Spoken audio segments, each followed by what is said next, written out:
가만 생각해보면 학창시절 체벌의 주역은 선생님이 아닐까 하는데요. 우리가 학교에서 공부하는 만큼 선생님들끼리도 그렇게 학습을 하시는 것 같더라고요. 물론 선생님들이야 각자의 교과목은 서로의 전문 분야니 간섭 안 하시는 것 같던데 체벌 분야에 있어서만큼은 좀 다른 것 같았어요. 이런 건 특히나 부임한 지 얼마 안 되는 초짜 선생님들을 보면 알 수 있어요. 기존 선생님들은 체벌 타격에 있어서는 거의 예술의 경지에 올랐다 해도 모자랄 지경이었지만 그 형태는 좀 단순해지기 마련이잖아요. 예를 들어 수업 중 교과서 안 챙겨왔을 적에 혼내는 방식이 정해져 있는 것처럼요. 근데 갓부임한 초짜 선생님들은 좀 달랐어요. 똑같이 교과서 안 챙겨놨을 적에도 뭐가 그렇게 다양하게 혼을 내시더라고요. 그나마도 진짜 초짜 티가 팍팍 났는데 학생들 혼내는 방식이 매번 달라서 저희끼리도 오늘은 또 뭘로 혼날까 하면서 나름 지켜보기도 했었어요. 물론 제가 혼나는 상황이 아닐 때만 가능한 생각이긴 했지만요. 예를 들면 숙제를 안 해오면 교탁 앞에 서서 손 들고 있게 한다거나 떠들면 복도에 나가서 벽 보고 서 있게 하는 식으로요. 뭐 그 정도는 다 예상했던 범주였으니 우리도 별 생각 없이 벌을 받았죠. 우리 반 애들이 또 착해 빠져서 아무리 초짜 선생님이라고 한들 일단 시키는 대로 벌 받을 준비는 또 잘하잖아요. 그런데 시간이 지날수록 선생님의 체벌 방식이 점점 진화하는 거예요.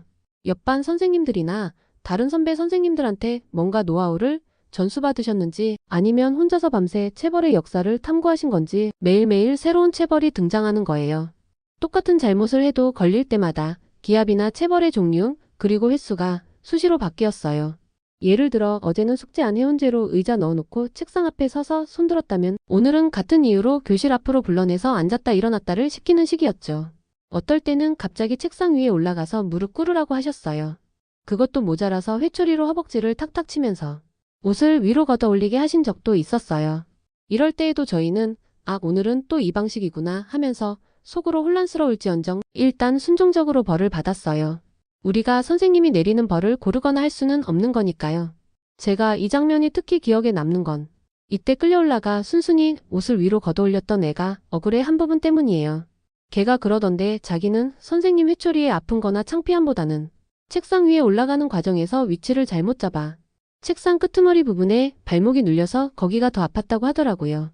그리고 선생님은 저희를 체벌하실 적에 여유를 주지 않으셨어요.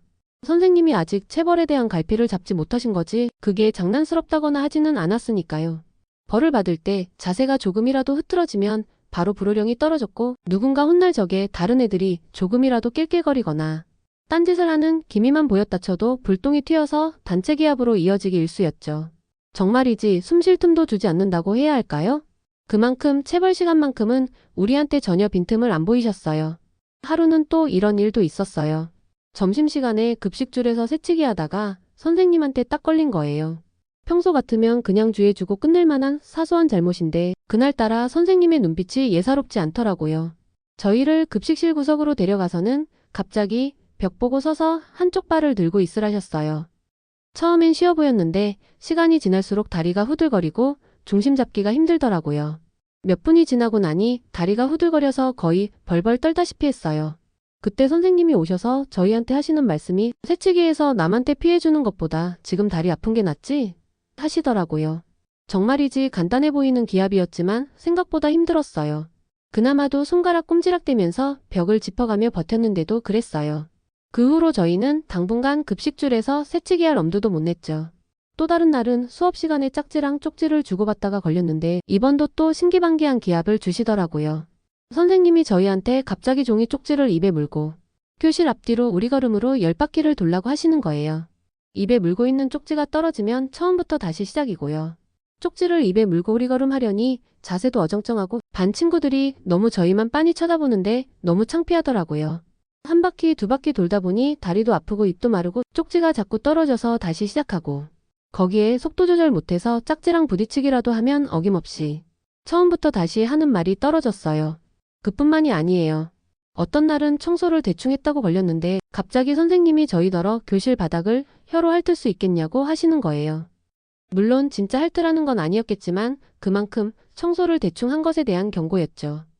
우리는 너무 당황해서 다들 엉거주춤 서 있는데 선생님도 그건 또 뜨끔하셨는지 그 정도로 깨끗하게 하라는 뜻이었다면서 발을 쾅쾅 구르시곤 교실을 나가셨어요.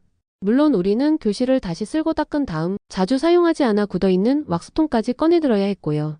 이후로 선생님은 청소 확인도 하지 않으시고 집에 가라고는 하셨지만 어떻게 그런 말까지 하셨는지는 정말 충격이긴 했었어요. 이렇게 매번 기발하고 예측 불가능한 체벌과 기합을 실험하셨던 선생님이셨지만 그런 초짜 선생님도 어느덧 체벌과 기합의 마스터가 되는 순간이 오셨어요. 어느덧 선생님, 오늘은 뭘 준비하셨을까 하면서 그 선생님의 수업을 기다리며 두려움에 떨던 순간은 더 이상 오게 되지 않았어요. 사실 지금 생각하면 좀 무섭기도 하고 어이없기도 했었지만 그나마 버틸만 했던 건 그 체벌 강도가 상대적으로 낮았기 때문이었어요. 혼나고도 멀쩡히 걸어 다닐 수 있었다는 거죠. 물론 선생님 앞에서는 적당히 아픈 척 엄살을 피워야 했지만요. 아무리 버틸만 하대도 그걸 티내지 않고 그냥 뚜벅뚜벅 걸어 들어가면 그땐 제대로 못 걸어 다닐 정도로 혼날 게 당연했으니까요. 초짜 선생님 회초리라도 작정하고 휘두르면 아프긴 아팠어요. 그리고 이렇게 막 부임하신 선생님들은 상당히 뵙기가 힘들었었어요. 그러다 보니 아무리 학창시절이라더라도 선생님께 바닥을 어떻게 해보라거나 책상 위에서 올라가 무릎을 꿇은 상태에서 옷을 올리라거나 하는 말을 듣기는 꽤 어렵죠. 그래도 그때 그 초짜 선생님은 훈육과 훈계의 경계를 넘나들며 자신만의 일상적인 체벌 철학을 확립하셨던 거죠. 그래도 저희는 그 선생님 덕분에 다양한 체벌에 대한 내성이 엄청나게 생겼어요. 어떤 벌을 받아도 이 정도면 뭐 양호하네 하는 마음으로 버텼으니까요. 그리고 이런 생각들은 선생님께 찍혀있는 애들한테서 더 자주 들을 수 있었어요. 이런 애들은 꼭 무언가 잘못을 했을 적에만 혼이 났던 게 아니거든요. 같은 선생님께 몇 번씩 반복해서 걸리다 보면 이름이 적히는 날이 있는데 그럴 때면 그런 애들만 금요일에 모아서 다 같이 기합을 받는 날이 있었어요. 뉴스에 보니까 푸른 교실이 어쩌고 하는 게 있나 보던데 우리 학교에도 그런 게 있었어요. 물론 우리 학교에서는 다른 이름으로 불렸던 것 같은데 지금은 잘 생각나지 않네요. 하여간 그때 교내 방송으로 이름 불려서 다 같이 모인 날에는 다들 체육복으로 갈아입고 운동장으로 집합을 했어요. 그럼 거기서 몇 시간씩 집중적으로 기합을 받는 방식인 거죠. 시간이 많은 만큼 거기서도 갖가지 기합과 체벌이 병행되었는데 그 선생님만큼의 다양성과 기발함은 없었어요. 그렇다고 힘들지 않았다거나 한 건 아니지만요. 그때 기합 주관하는 선생님들은 다들 베테랑들이시라 다양성만 부족하다 뿐이지. 그 아픔과 고통은 그 신규 부임 선생님의 비할 바가 아니었죠. 그래도 저는 가끔 그때 그 선생님이 그리울 때가 있었어요. 초창기 그 선생님께 혼날 적에는 확실히 심적으로 놀라기는 했었지만 그래도 정말로 버틸만 하기는 했었으니까요. 게다가 강렬한 교육적 경험은 없었던 것 같거든요. 물론 지금 생각하면 다시 겪고 싶지 않은 추억이긴 하죠. 어쨌거나 이번 이야기는 여기까지만 할게요. 더 재미있는 이야기를 듣고 싶으신 분들은 좋아요 한 번씩만 체크해 주시고요. 그럼 다음 영상에서 만나요.